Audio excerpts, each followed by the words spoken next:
Okay, here's your fence here. I'm here on your property. And just want to begin by saying we use actually true 6-inch picket here. This is a #2 Japanese cedar or #2 Western red cedar that we use. Western red cedar #2 is going to be the best. Japanese cedar #2, like this one, is second best. It's true 6-inch wide.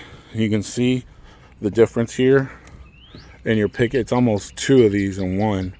Other contractors are going to use #3 cedar, which is really crappy. So you want the #2 Japanese cedar or #2 Western red cedar.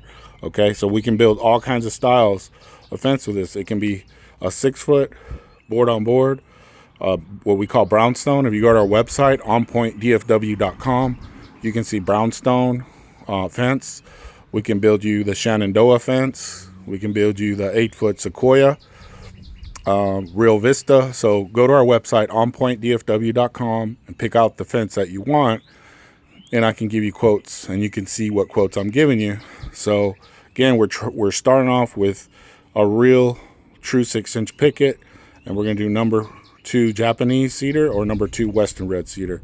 And the difference between those is the Western red cedar is just a little better, has better oils, and it's more dense. So it's a major thing to understand about pickets. A lot of contractors are going to just give you a quote where it just says cedar, and that quote is no good because you don't know what kind of cedar they're giving you.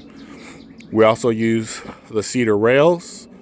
We're going to use 3 cedar rails and a 2x4 kickboard, 2x6 kickboard. Let me show you.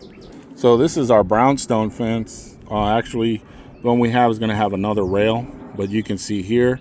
The rail is we'll have another rail here. Will be 3 rails. So this rail can be pressure treated, or it can be Japanese cedar or Western red cedar. And you'll see in the quote, this one's always pressure treated because it's touching the ground. All our pickets, we want them off the ground, so they're going to be a 2x6 kickboard, and it's going to keep the pickets off the ground to keep them from rotting from the dirt and everything else. So I'll give you the different quotes, but all this will have to be new. We can take all this out back here. So it'll be from there to there, all the way this way. We're going to take all this out and put a new fence in.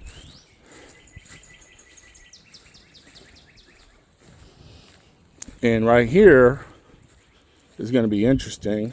We'll come this way. We can follow that pattern or make it straight. I would rather make it straight, but we can do that little bump there. Then over here, we're going to have to do some clearing.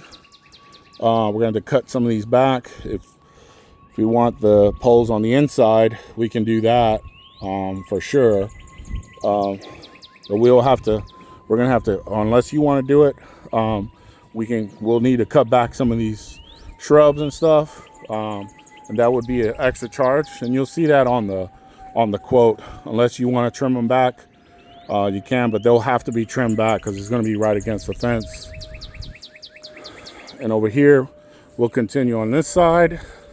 Here, all this fences needs to be replaced. There's no fixing it. No, all the posts most of the posts are bad. But I recommend replacing all of it. And then right here, we can close it off right here. So I'll send you some quotes and we'll go from there.